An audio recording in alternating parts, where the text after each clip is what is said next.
Quel rapport entre Pasteur, la bière et le vin?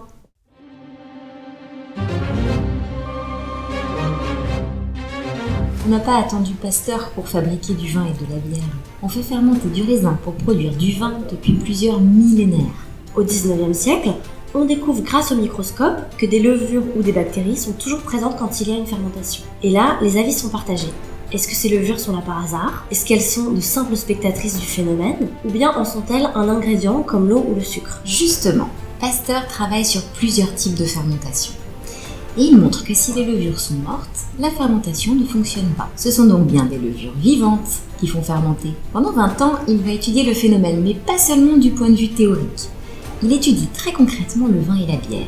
Il va jusqu'à faire son propre vin, et quant aux bières, il fonde la Société des bières inaltérables, pour qu'on suive très précisément ses instructions. Est-ce que Pasteur apprécie ses boissons? Est-ce qu'on peut le qualifier de bon vivant? Pas tout à fait. Pourtant, pour étudier le vin, il a quand même été jusqu'à acheter une vigne à Arbois, dans la ville où il a grandi. Il a goûté méthodiquement, et il savait visiblement distinguer de subtils arômes, même s'il n'y a aucune trace du fait qu'il aurait pris plaisir à ses dégustations. Quant à la bière, Pasteur n'aimait pas du tout ça. Il s'est appliqué à reconnaître les différents arômes, mais l'a sans doute fait plus par devoir que par plaisir. Bon vivant n'est sans doute pas le qualificatif qui caractérise le plus Pasteur.